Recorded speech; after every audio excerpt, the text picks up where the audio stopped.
Alright, hello all you crazy people out there, my name is Dragonite and welcome back to Harvest December. So we're still playing tower defense with all the girls on the island.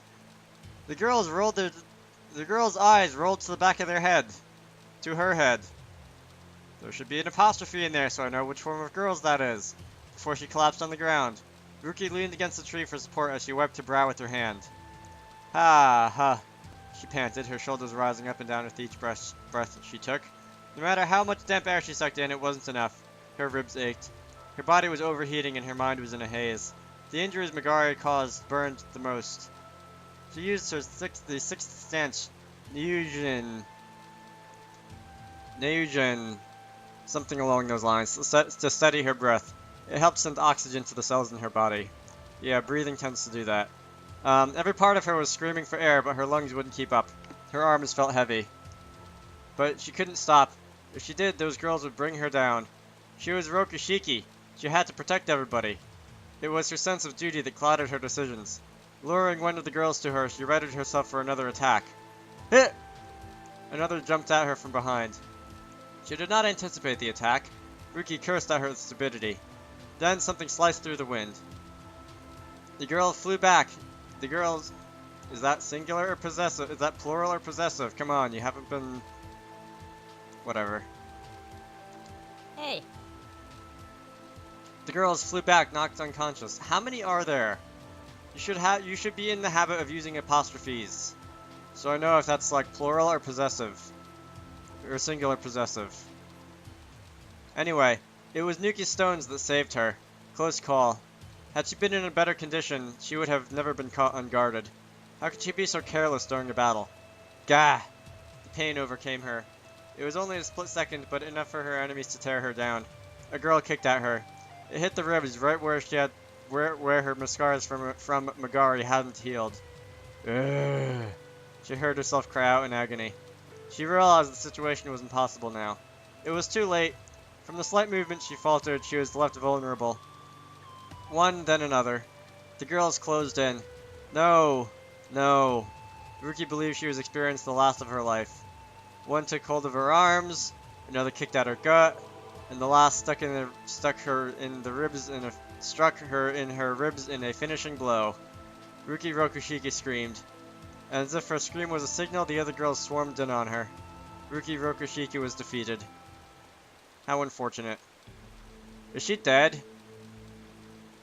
Nuki didn't realize the stone which she had thrown was simply dropped and rolled to the ground. Her arms swung by her sides, exhausted. From the roof, she watched Ruki Rokushiki fall to the ground. She watched the girls as the girls surrounded her and closed in like vultures on their prey. I have to save her. Yuki bent down and picked up a stone. That's funny. She tried holding it between her fingers, but it kept slipping left and right. No, it wasn't the stone. It was her hand shaking. She was in shock from watching somebody being violently taken down. Not just anybody. Somebody she knew. Somebody who she had seen laughing, talking, being angry and sad. Something that had welled up inside her, causing her to shake. Ruki-san! Ruki-san needs help! Her voice trembled through the air. Someone help! Her fear finally stopped her shaking. She grabbed a fistful of stones from her feet. Ah! She spiked them all with her might. She spiked them with all her might in a clumsy stagger. Even so, it managed to hit a few that were on Ruki. Their attention turned to Nuki. Leaving Ruki's limp body alone, they began running up the stairs. Several stepped on Ruki as they made their way, but Ruki did not react. She simply lay there. They stepped on her. Taking an armful of stones, Nuki jumped off the roof to run towards her. She had to hurry. In a few seconds, the girls would come. It was Nanaki that heard Nuki's call for help. Mother! She wanted to run towards her to save them, but she couldn't leave her station. She was the last line of defense.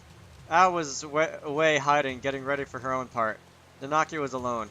She heard Nuki jump off the roof and landed, and her loud footsteps running to save Ruki. Mother! Naomi heard Ruki scream and knew she had fallen. Damn! There's a double quotation marks at the end of that exclamation point there. That, like, shouldn't be there. I don't know whose manual of style they followed when they translated this, but I don't think it was, the same one that I'm used to. Grabbing a hold of the collar of a girl that tried to run past, she threw her back and punched her hard. Another used the fallen girl as a stepping stone, jumping up to aim a kick at Naomi's face. Naomi knocked her leg aside with her right hand. The girl twisted midair, changing her tactic for a heel kick with her other leg instead. Naomi swerved her head sideways to avoid the blow. As soon as the girl landed, she threw out another kick. This time it landed— oh, damn it. Come on. This time it landed right before Naomi could right herself. Ugh. Instead of working against it, she went with the blow. Relaxing her leg, she fell back, killing the impact. Immediately upon landing, she jumped forward before the girl could recover. Slipping in close, she pushed her fist into the opponent's gut. An ear-splitting howl, but Naomi ignored it. She had others to take care of. Her vision was getting blurry from exhaustion and pain, but Naomi persevered. This was battle. The warriors glared at one another. Naomi knew her body wouldn't move. She didn't have enough energy left in her to save Ruki. She could heal the girl. She punched gravel, attempting to stand up. Megari's ritual of embodiment was brutal. It forced the girls, whether they wanted it or not, to keep fighting for as long as they were mobile. Their salvation instincts didn't matter. They would stand as long as they still functioned. So the bones break and muscles tear. Who could stand against a selfless army like that? Naomi was going in and out of consciousness now. For a brief moment, part of her considered giving up. Megari! She had to save her sister. Megari! What had gone wrong? What could she have done for her? Megari! She couldn't fall now. If she did, she would never know. She had to fight. She was Naomi Ichimonji, a fighter. A surge of energy burst through her exhausted body. The patterns glowed, encouraging her. It was the color of God. She had once fought a friend with these very same powers.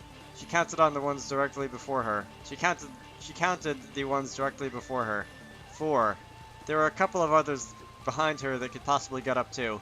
She had almost given up, but her will to push forward was stronger. So, come at me! As if answering her call, the girls charged to attack her. Naomi didn't falter but stepped forward to meet them.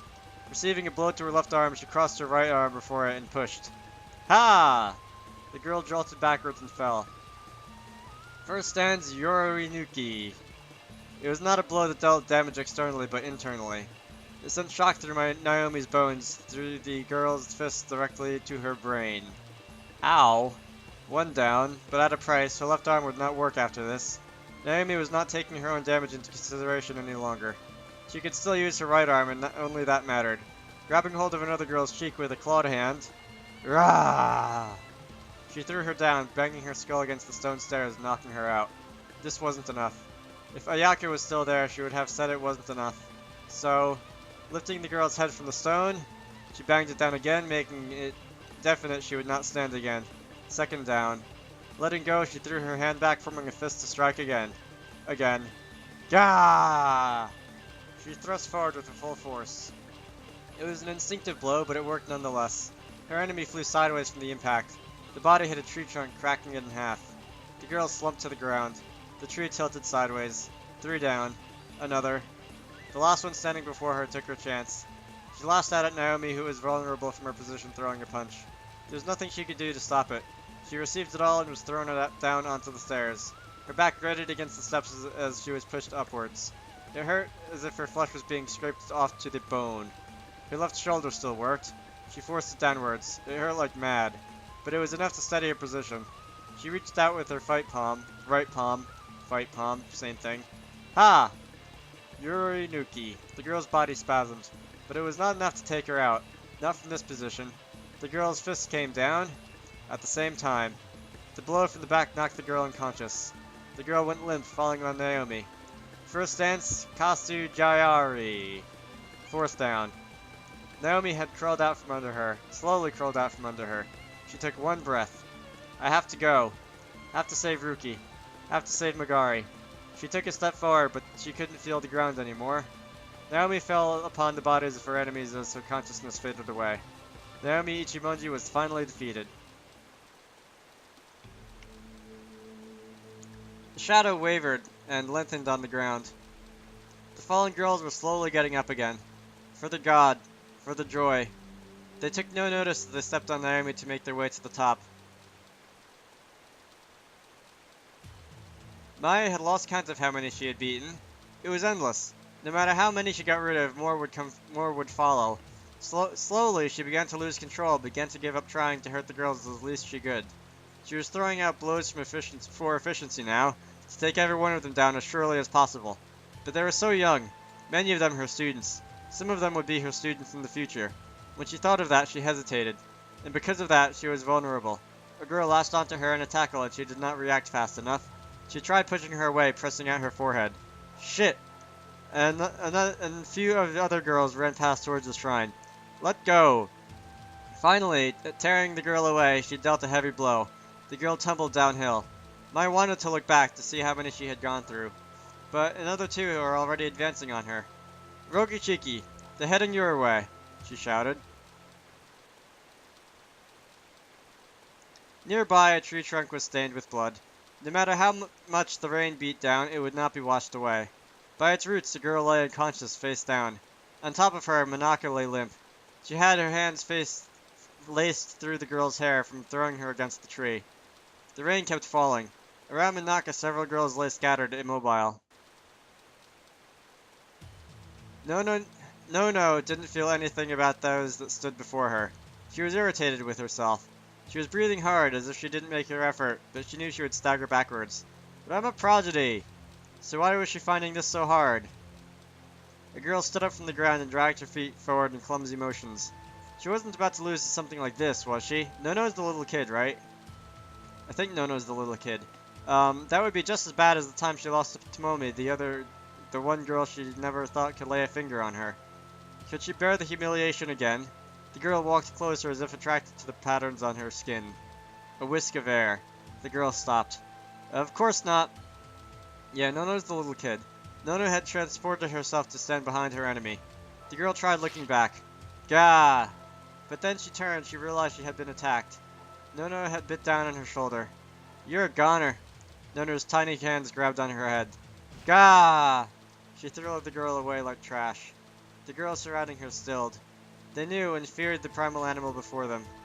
You're all goners, Nono stepped forwards towards them. She asked herself once more, could she bear the humiliation again? Of course not. Nanaki felt shivers running down her spine as she heard the howls of her approaching enemies. Hey! There were three of them, screaming as they made their way towards her. She knew one of them. Mana! She was her classmate at school. One of them dragged a body with her and tossed it by Nanaki's feet. Nuki! Nuki's body bounced as it hit the ground. A friend had hurt a friend. But Nanaki took a deep breath and lowered her body. She would not run from her duty.